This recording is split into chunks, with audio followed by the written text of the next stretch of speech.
আগামী 1 আগস্ট থেকে 15 August বাড়িগুলোতে survey হবে, কত বাড়ি, আর 16 আগস্ট থেকে 14 সেপ্টেম্বর বাড়িতে কতজন আছে সেই জনগণনা হবে। এটা খুব গুরুত্বপূর্ণ।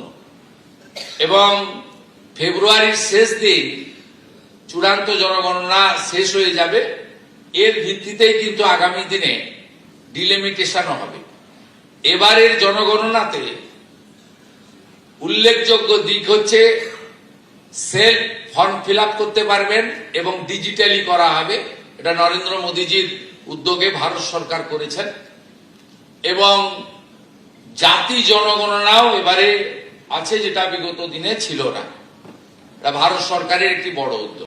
তাহলে বন্ধুরা, সার্ভে কিন্তু খুব তাড়াতাড়ি হতে চলেছে। আর এখনও পর্যন্ত যেসব বাংলাদেশি রোহিঙ্গারা এখনও লুকিয়ে আছে পশ্চিমবাংলার বুকে, তাদের কিন্তু বাংলাদেশে যেতেই হবে, কিচ্ছু করার নেই বন্ধু।